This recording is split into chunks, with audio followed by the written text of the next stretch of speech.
vamos a revisar un poco acerca de los receptores. Los anticuerpos ejercen su acción formando, bueno, en primer lugar, para que el anticuerpo pueda ser activo y por lo tanto ejercer su acción,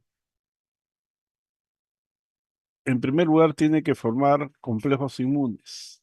¿Ya? De otra forma no es posible porque son moléculas inactivas.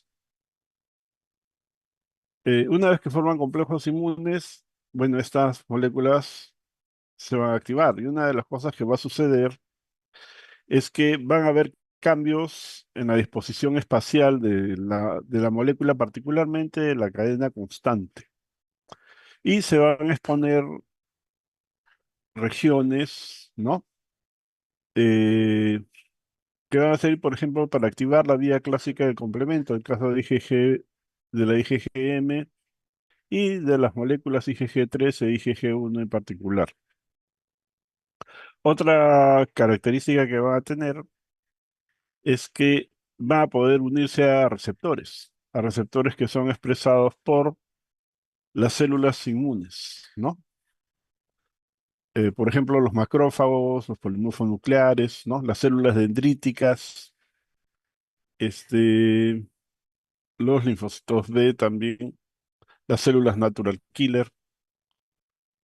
La idea, bueno, una vez que el anticuerpo que está formando complejo inmune se une al receptor celular, su función principal es la de activación. Activa respuestas celulares. A esto le dicen que cumple con un rol biológico. En el caso del linfocito B, la actividad es más bien reguladora. El linfocito B expresa un receptor regulador, que es la molécula Fc gamma R2B, o R2A, perdón, que al formar complejo con el anticuerpo, genera señales inhibidoras, que tienen como objetivo bloquear aquellas moléculas que fueron activadas, ¿no? Y la activación molecular se basa preferentemente en el agregado de residuos de fosfato, como ya lo he venido diciendo en los seminarios. En este caso, la secuencia del receptor induce el retiro de las moléculas activadoras, haciendo que la actividad del linfocito caiga en su función reguladora. Este, bueno, vamos a hablar de complementos, sus receptores, eh, y al final vamos a abordar el tema de vacunación, como siempre, rápidamente. ¿Ya? Bueno, empezaremos.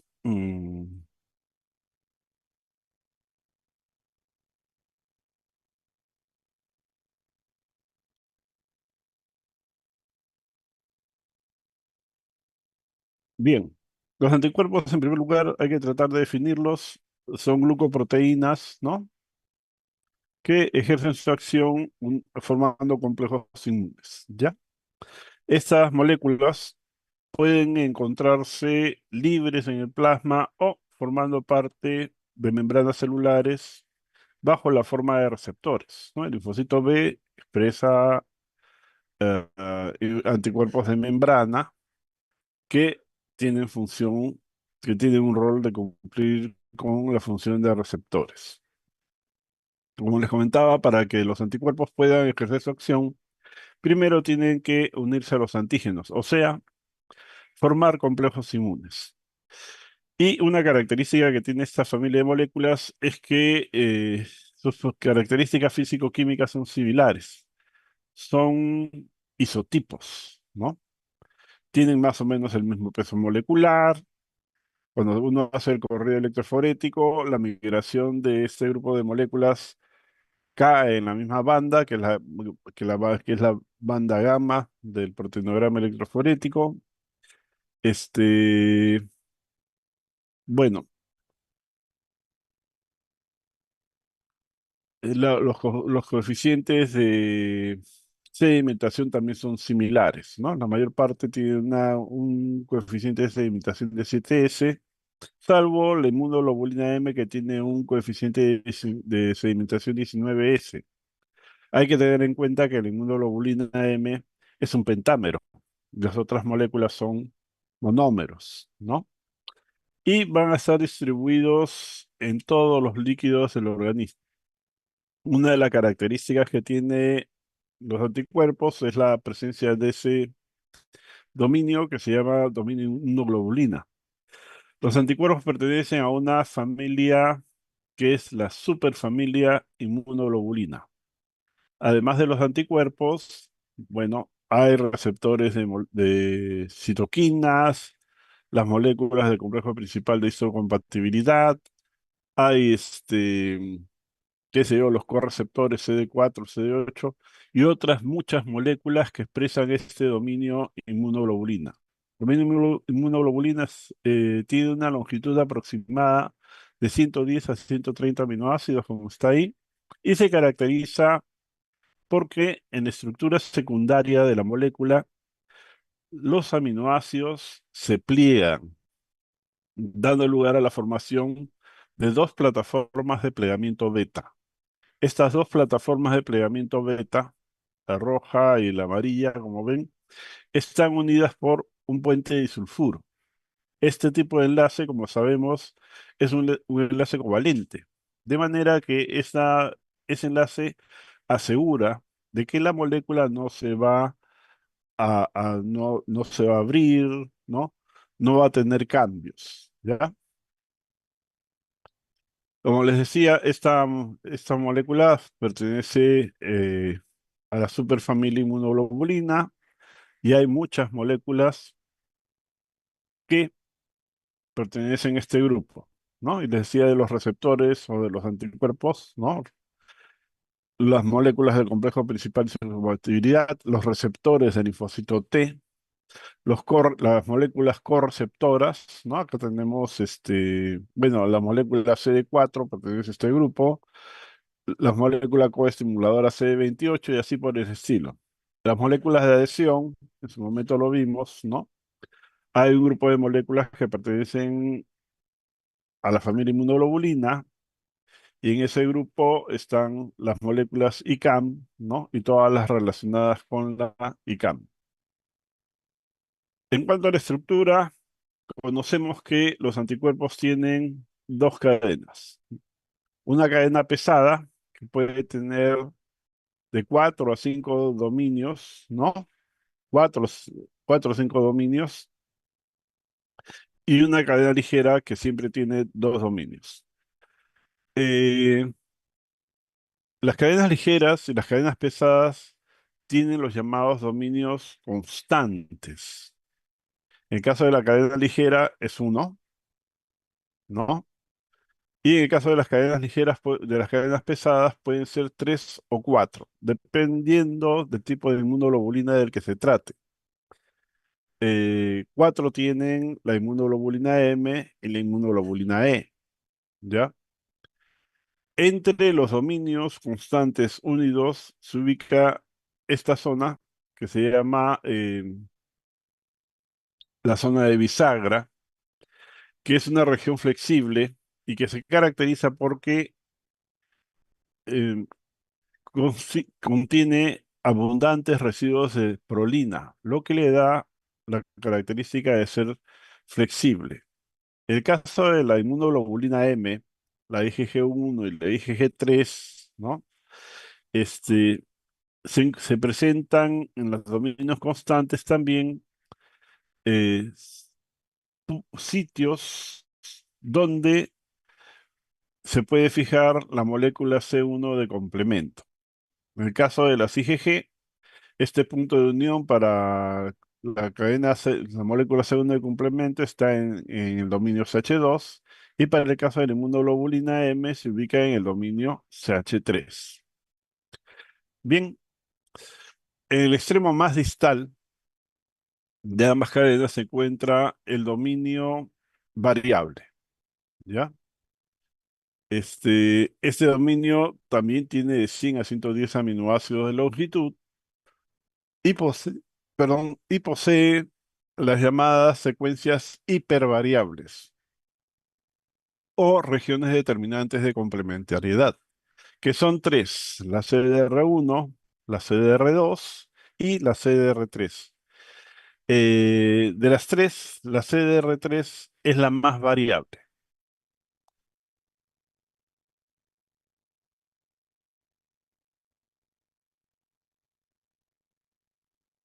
A ver, sus propiedades, bueno, estas son moléculas secretadas, ¿no? Circulan por todo el organismo y su función la pueden ejercer en puntos distantes a donde son liberados, ¿ya? Nosotros sabemos que después de que se produce algún evento de inmunización, va a haber una respuesta inicial que consiste en la producción temporal de IgM, seguida de la producción de algún anticuerpo diferente, que puede ser IgA, IgG o IgE. Esa es la respuesta primaria.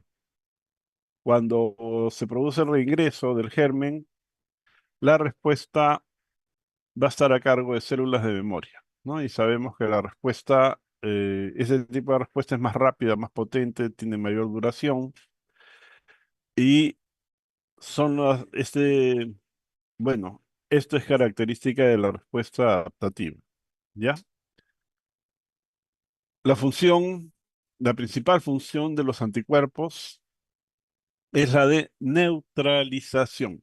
El anticuerpo ejerce su acción principalmente neutralizando gérmenes y toxinas, ¿ya? Eh, bueno, y les comentaba al inicio que a través de la cadena pesada pueden unirse a los receptores que expresan las células inmunes, particularmente macrófagos, linfonucleares y células dendríticas, ¿no? Para activarlos. Los macrófagos,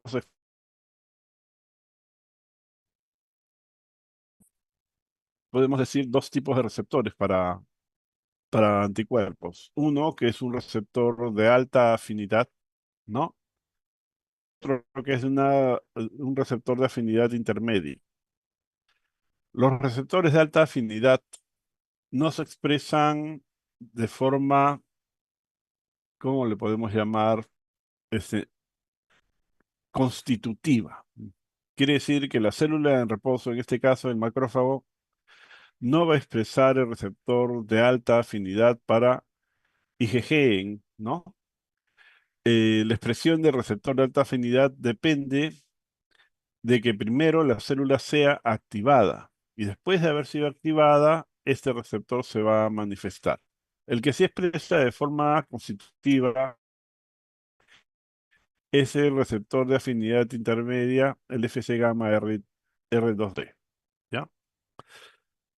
Hay un proceso, particularmente en la IgG, que se llama de maduración de la afinidad. Los procesos de maduración de la afinidad de los anticuerpos consisten en variaciones epigénicas que se van a dar en los genes de la parte variable. O sea, no va a haber recombinaciones. Lo que va a haber son reacomodos de la cromatina, que al final van a terminar dando lugar a la generación de anticuerpos que tienen más afinidad. O sea, que pueden fijarse mejor o formar complejos mejor, ¿no? Con sus antígenos. El proceso de maduración de la afinidad se ve sobre todo en enfermedades crónicas, donde la presentación antigénica, bueno, la exposición antigénica del sistema inmune es constante, ¿no? Y eso permite que las células dendríticas que se encuentran en los folículos linfoides presenten los antígenos constantemente a los linfocitos que están en proceso de maduración. Y eso da lugar a que se produzcan estos cambios epigénicos que terminan mejorando la calidad de los anticuerpos que se forman, ¿ya? Bueno, la región variable es la parte del anticuerpo que se va a unir al epítope o determinante antigénica. El epítope o determinante antigénica son secuencias cortas de péptidos que van a ser reconocidos por los anticuerpos y también por los receptores de los linfocitos. La zona que entra en contacto con la epítope determinante antigénica la vamos a llamar paratope, ¿ya? Como les comentaba hace un momento, en las regiones variables tenemos las regiones hipervariables o frecuencias hipervariables, y la más hipervariable es la región determinante de complementariedad 3. Bueno, este gráfico, ustedes ven de barras, corresponde a un estudio cromatográfico en el que se ve las variaciones de aminoácidos que se producen en cada sitio de la cadena ligera.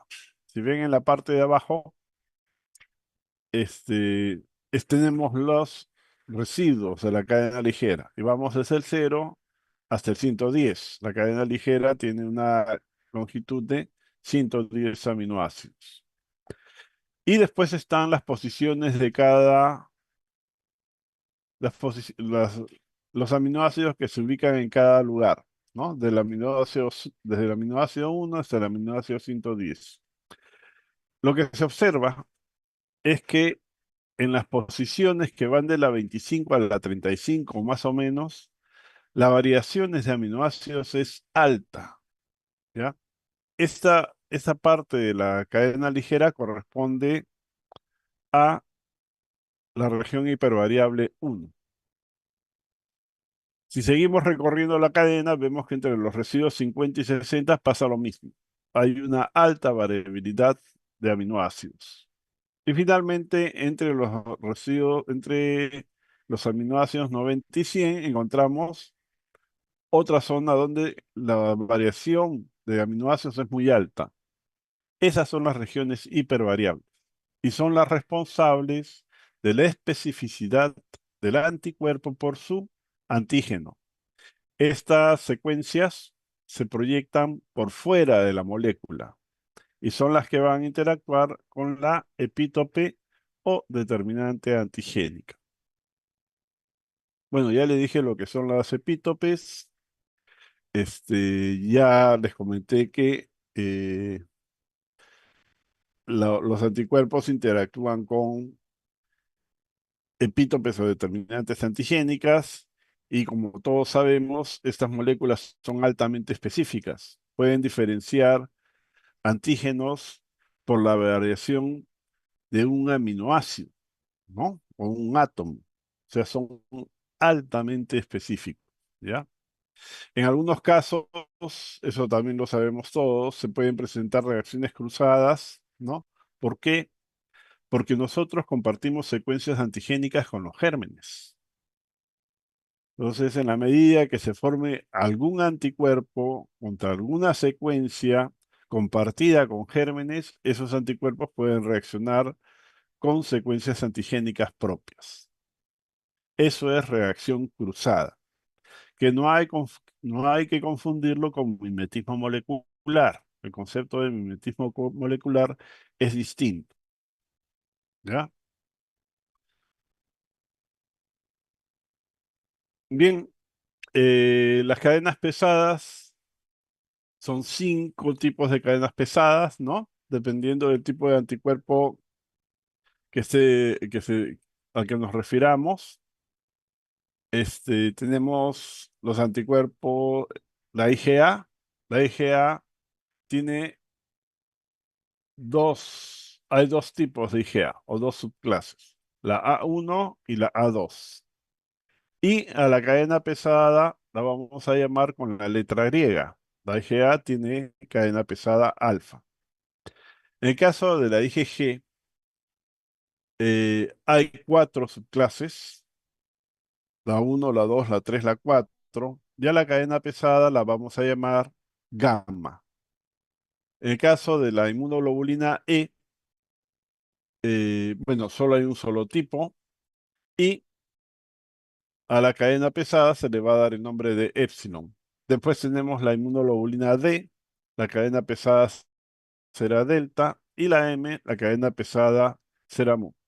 En total, los genes de inmunoglobulina son 9, ¿no? Si contamos las subclases de anticuerpos de IgA y también de IgG, ¿ok? En cuanto a las cadenas ligeras, bueno, las cadenas ligeras solo son de dos tipos, kappa y lambda. Y los anticuerpos, durante su proceso de ensamblaje y recombinación, solo se unen a cadenas ligeras kappa o a cadenas ligeras lambda. No existen anticuerpos que tengan las dos cadenas ligeras.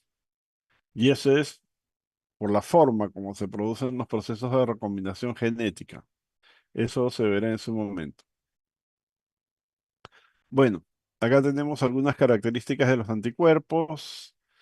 Les decía que todos son isotipos, tienen características físico-químicas muy similares. Como ven, el peso molecular es muy parecido, a excepción de la IgM, que tiene 950 kilodaltons, pero este es un pentámero, ¿no? Si desarmamos los menómeros, los pesos moleculares van a ser similares. La vida media podríamos decir que más bien es corta, salvo en el caso de las inmunoglobulinas G, particularmente la G1 y la G2, y también de la IgG4. ¿Por qué? Porque estas moléculas son recicladas. Los endotelios, al momento de formar sus vacuolas endocíticas, capturan inmunoglobulina G y una vez dentro de de la vacuola, estas moléculas se unen a un receptor, que es el receptor del recién nacido o receptor del neonato. El receptor impide que que las inmunoglobulinas G sean degradadas dentro de la vacuola. Y más bien lo que hace es después regresar, ¿no? Y la vesícula se fusiona con la membrana externa de la célula endotelial para liberar a los anticuerpos y que de esta forma continúen circulando.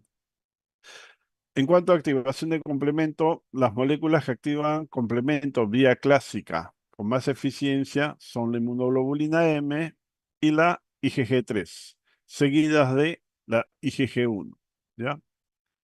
Como ven, IgG2 activa complemento pobremente y los otros isotipos de anticuerpos no lo hacen, ¿ok? Este, la capacidad de reacción con la proteína A estafilocócica está reservada para las inmunoglobulinas G. Bueno, en la parte de abajo hay algunas leyendas que se refieren a los anticuerpos. Bueno, este,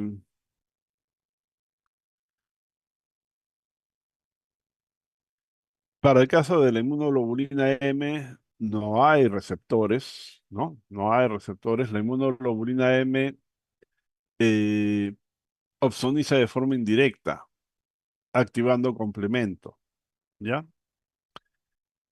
Bien, la IgD es una molécula que se expresa en el linfocito B cuando está maduro, ¿no?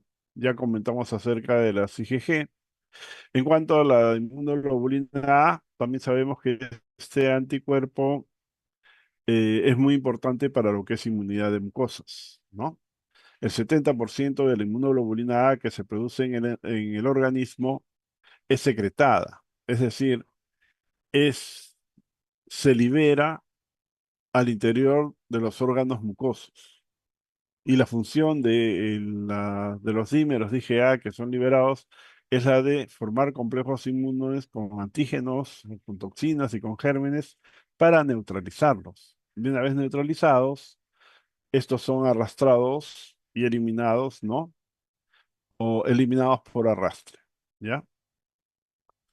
En cuanto a la IgE, bueno, este anticuerpo tiene un rol muy importante en la inmunidad contra parásitos y también tiene un rol en lo que son los procesos de hipersensibilidad de tipo 1, ¿ya?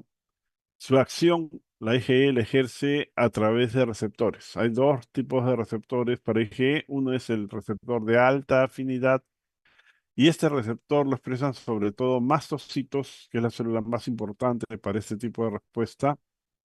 Tenemos a los eosinófilos y también a los basófilos. Bueno, las propiedades de la IgG ya se adelantó, creo que casi todo. Eh, Activa complemento, eso ya se comentó. eh, estas moléculas median una respuesta celular que se llama citotoxicidad celular dependiente de anticuerpos. Este tipo de, bueno, las células que cumplen con el rol de eliminar otras células a través de su unión con el anticuerpo son básicamente tres. La más característica es la célula natural killer. La célula natural killer tiene un receptor para la cadena pesada de inmunoglobulina G. Y a través de ese receptor puede iniciar, ¿no?, la eliminación de células blanco mediante la liberación de granzimas y perforinas. Las otras dos células que cumplen con este rol de citotóxico son los macrófagos y los polimorfos nucleares. ¿Ya? Ah,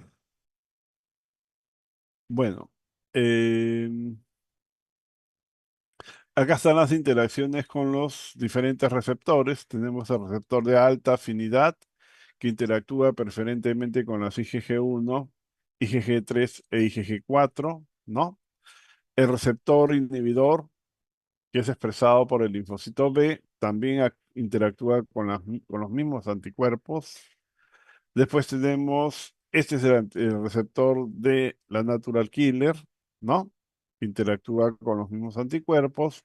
Y hay un receptor especial, que es el receptor de neonato que les comenté hace un momento, que cumple la función de reciclar la inmunoglobulina G. Este receptor se expresa en la placenta, ¿no?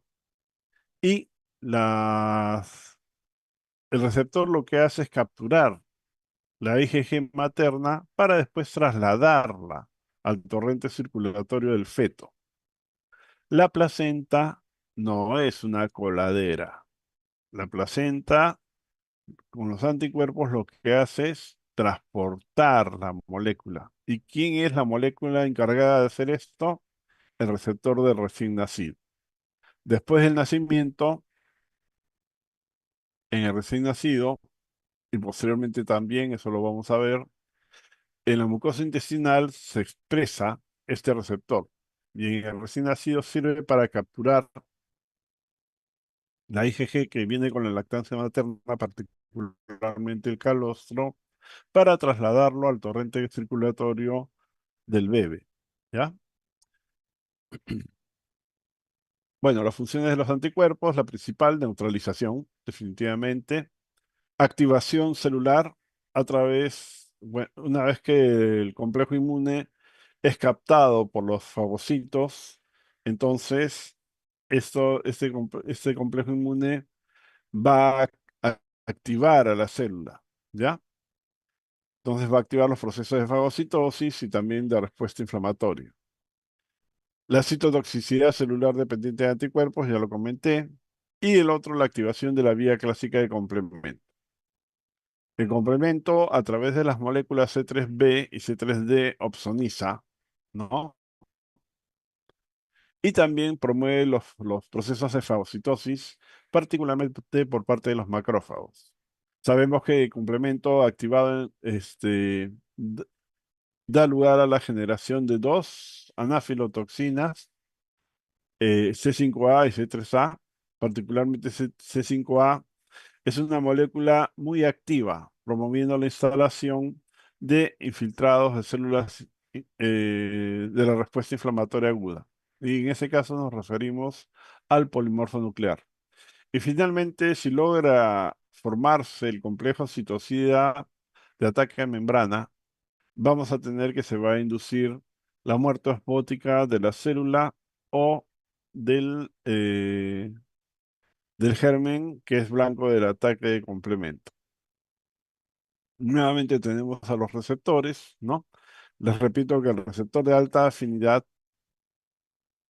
se expresa solo si la célula es activada, ¿no? Entonces tenemos el Fc gamma R1 o CD64, lo expresan macrófagos y neutrófilos mayormente, también los eosinófilos, ¿ya? Y su función es activar. Entonces promueve los eventos de fagocitosis, ¿ya? Y también activa las células para que comiencen a producir mediadores que tienen que ver con la respuesta inflamatoria.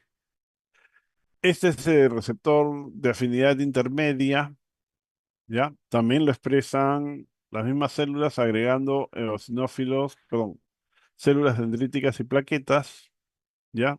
Y este receptor también es un receptor activador. El R2B es un receptor regulador y es expresado principalmente por los linfocitos B, ¿ya? Les dije que lo que hace este receptor, que tiene una secuencia inhibidora de tirosisinasas, es retirar los grupos fosfato de las moléculas que fueron activadas, ¿no?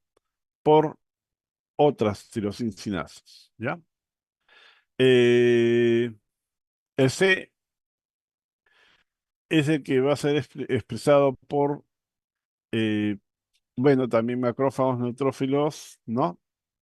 Este R2C tiene función de activación celular también. Bueno, para el caso de la Natural Killer, que es de repente otro de los receptores más populares, bueno, su función es activadora y media los procesos de citotoxicidad dependiente de anticuerpos, ¿ya? Más abajo está el receptor Fc-epsilon-R1, lo expresan mastocitos, basófilos y eosinófilos y es un receptor activador. Los receptores, ¿no?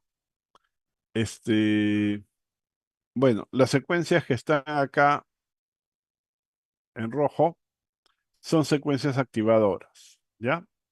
A la izquierda está el receptor de alta afinidad para IgG. Como ven, la molécula no tiene secuencias activadoras. Es un receptor que se activa después de que la célula es activada.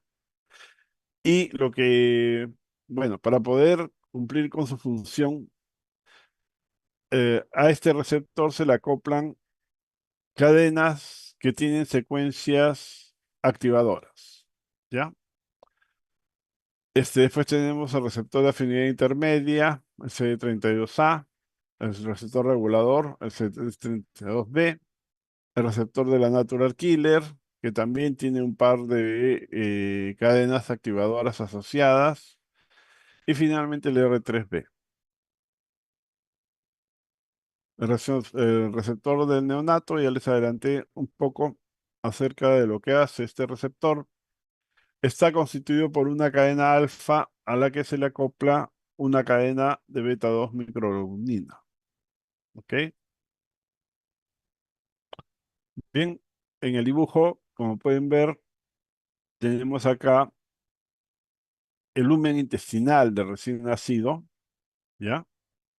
Y lo que se está sucediendo acá es que la célula epitelial de la mucosa expresa el receptor del recién nacido y este receptor lo que hace es capturar IgG. Una vez que se forma el complejo, este es endocitado y trasladado a la cara basal para liberar el anticuerpo. Esto es lo que sucede con los anticuerpos de la lactancia. Esta es la placenta.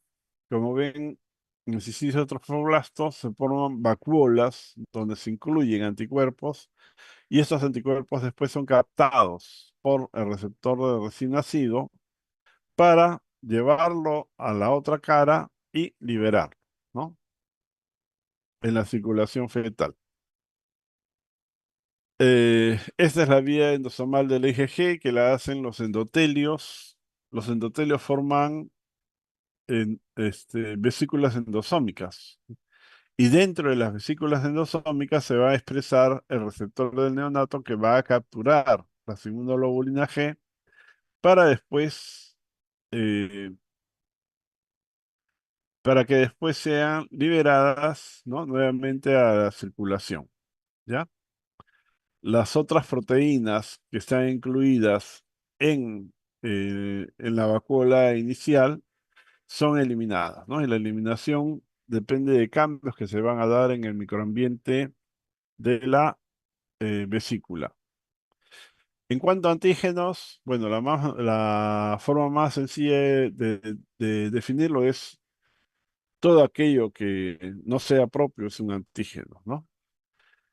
Este, Bueno, de los antígenos podemos decir que toda la estructura antigénica no es inmunogénica, ¿no? Ese es uno.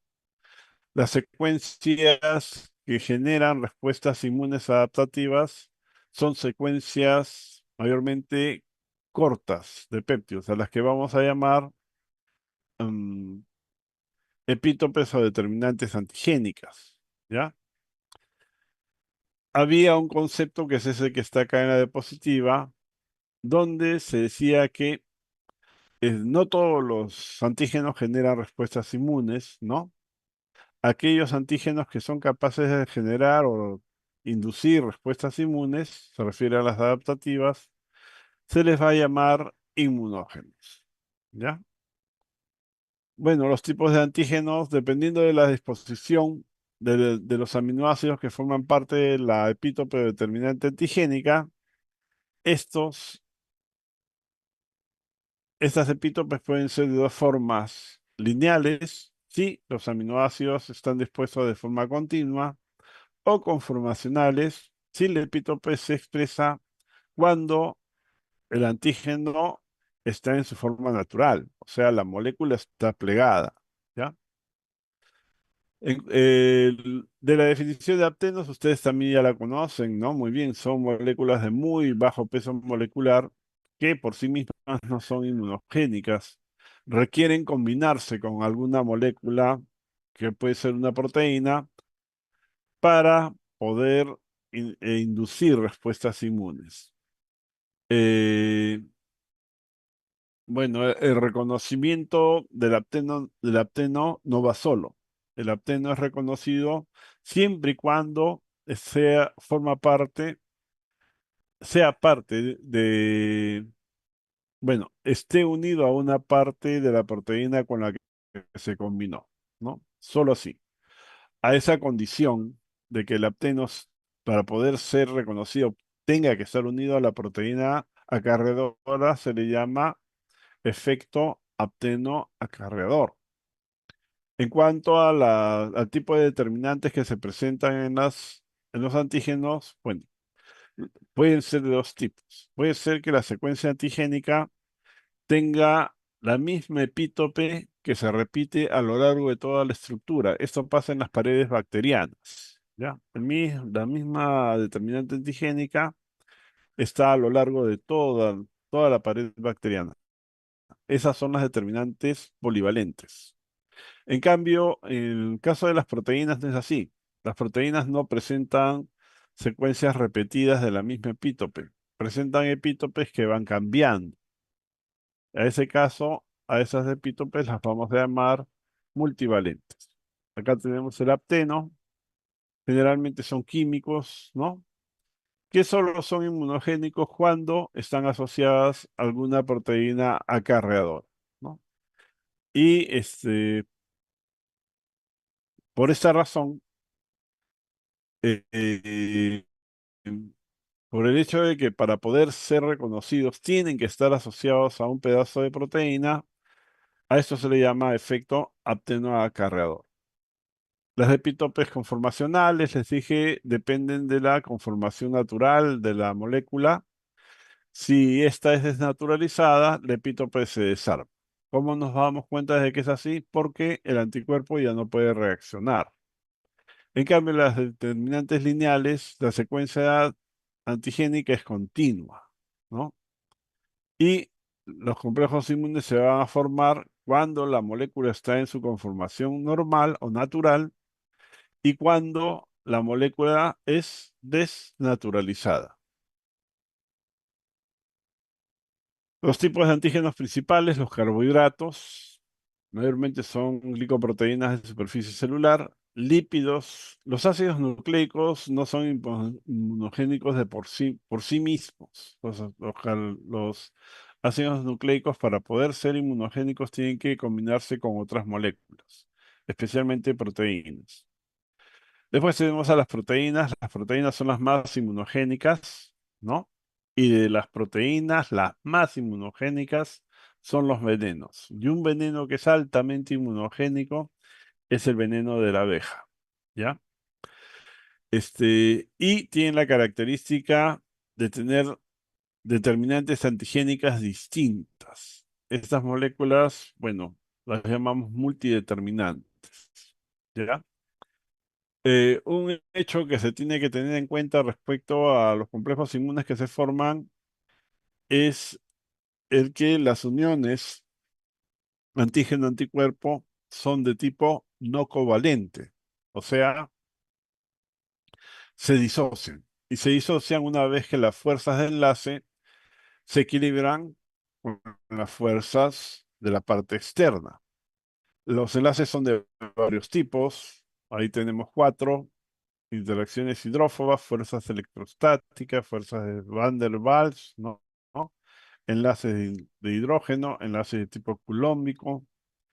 Normalmente se encuentra en el enlace una de ellas, ¿ya?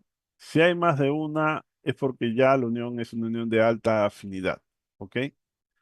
Eh, bueno, como estos complejos inmunes se disocian, este, hablamos, o una de las, bueno, el hecho de que estas moléculas se disocien de sus antígenos lleva a que a que se tengan que manejar dos conceptos adicionales. Uno es el de afinidad y otro es el de avidez. Acá en la gráfica tenemos que el reconocimiento, la interacción con el epítope determinante antigénica siempre va a depender de las regiones determinantes de complementariedad, ¿ya? Que son las que le dan la especificidad, al que le dan al anticuerpo la especificidad por su antígeno. Bueno, eh, si nosotros tenemos un sistema de antígenos y anticuerpos y dejamos que las interacciones moleculares tengan lugar, va a llegar un momento en que el sistema va a entrar en equilibrio. Es parecido a lo que sucede en las reacciones enzimáticas, ¿no? Eh, el número de anticuerpos o el número de complejos inmunes que se va a generar nos va a dar una idea de la afinidad del anticuerpo por su antígeno. Los anticuerpos más afines son aquellos que necesitan menos antígeno para formar complejos inmunes. Y en ese lado están las inmunoglobulinas G, ¿no? Esto se valora con una constante que se llama constante de disociación. Y en la constante de disociación tiene un exponente negativo. Mientras más negativo sea el exponente, quiere decir que el anticuerpo requiere menos antígeno. Por lo tanto, es más afín. Hasta 10 a las 11 tenemos, a 10 a la menos 11, perdón, tenemos a las IgG. Y al otro extremo, en el 10 a la menos 7, tenemos a las inmunoglobulinas M. ¿Ya? Ese es el primer concepto. Eh, el otro es la valencia. La valencia es el número de uniones que tiene el anticuerpo. En el caso de la IgG, tiene dos puntos de unión, entonces tiene una valencia de 2. Las IgM tienen valencia de 10, porque es un pentámero. Las uniones que se establecen entre las valencias, bueno, nos dicen si la fuerza total es muy alta o es baja. En este caso, la unión es baja, es una unión monovalente. La unión bivalente es más potente, pero definitivamente las interacciones que tienen las inmunoglobulinas M con antígenos tienen una alta avidez, ¿ya? Y esa es una característica que se ve en los casos de incompatibilidad de grupo ABO, ¿no? Y también RH. En la incompatibilidad de grupo ABO, el anticuerpo que reacciona con los hematíes es de tipo IgM. Las reacciones son muy ávidas y esta IgM que reacciona en este caso, con la membrana del eritrocito, termina activando complemento para producir lo que llamamos una hemólisis intravascular. que es distinto a lo que se observa, por ejemplo, en la incompatibilidad RH. En la incompatibilidad RH, el anticuerpo que tiene el rol de inducir la hemólisis es de tipo IgG, pero el IgG no tiene la potencia que tiene el IgM para activar complemento. Los anticuerpos, o perdón, en la incompatibilidad RH, generalmente los hematíes son removidos en el vaso y en el hígado, ¿no? Y quienes se encargan de removerlos son los macrófagos. Claro, hay situaciones severas, ¿no? En la incompatibilidad RH en las que se puede producir hemólisis intravascular también. Bueno, características relacionadas al conocimiento del antígeno, ya comentamos acerca de la especificidad, ya les comenté acerca de la reacción cruzada, la diversidad, la venimos viendo a lo largo del curso, ¿no? La cantidad de recombinaciones que puede tener un linfocito es de 10 a las 11, ¿no? 100.000 millones de recombinaciones distintas, ¿ya? Y del proceso de maduración de la afinidad también les comenté en qué consiste. En cuanto a vacunación, ya con esto terminamos. De lo que se trata es de inmunizar al individuo y puede hacerse inoculando el antígeno para la inmunización activa. En este caso se van a formar células productoras de anticuerpos, ¿no? Y se van a generar también linfocitos de memoria, ¿ya? Esas son las dos características de este tipo de vacunación. Es altamente específica y genera células de memoria. La inmunización pasiva, que también se aplica, consiste en la inoculación de anticuerpos o de células en el sujeto. En este caso, no se va a estimular la respuesta del individuo, ¿no? Lo que va a haber es una protección pasiva, ¿no? Que va a terminar una vez que los anticuerpos sean removidos y también las células sean eliminadas. De esta manera, bueno, la respuesta es altamente específica, es cierto, pero no da lugar a la generación de células de memoria, ¿ya? Bueno, en cuanto a vacunación, la idea, como lo vimos en la diapositiva anterior, es administrar algún tipo de antígeno para inducir un tipo de respuesta en el sujeto, ¿no?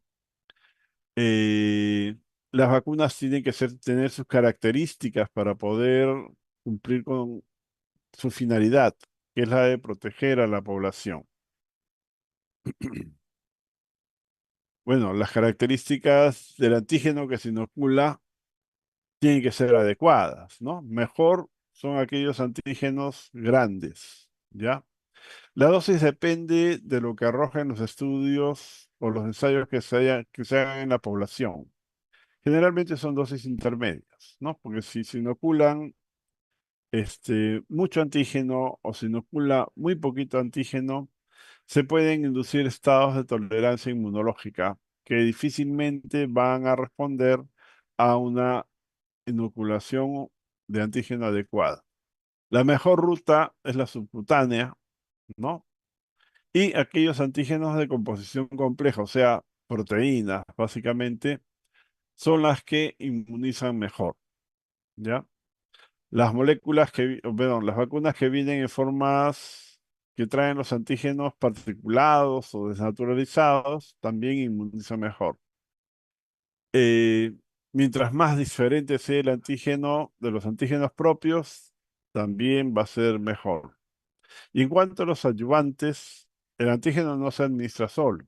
El antígeno se administra junto con un compuesto que promueva, ¿no? La activación de la respuesta inmune. A eso se le llama adyuvante. Un excelente adyuvante es el lipopolisacárido de los gram negativos. Lo que sucede es que esta molécula también es causa de las fiebres muy altas que se presentan en los niños, ¿no?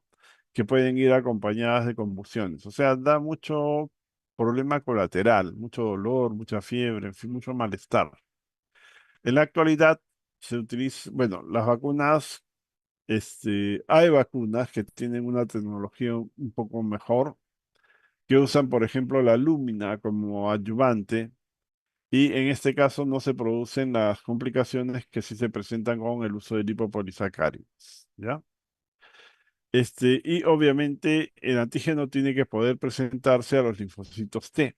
Y para que suceda eso, tiene que tener una interacción eficiente con las moléculas del complejo principal de histocompatibilidad. Bien, acá tienen algunos ejemplos de vacunas. Em, Durante la pandemia del COVID,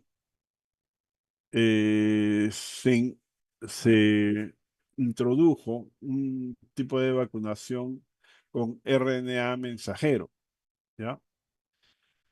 Eh, bueno, por agregar un tipo de vacuna más.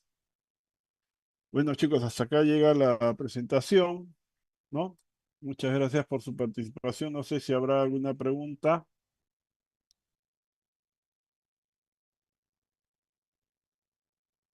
La próxima semana es el pasito de seminario, ¿ya? Entonces ya eso tiene que coordinar con su profesor para ver cómo va a ser la evaluación. Muchas gracias por su asistencia.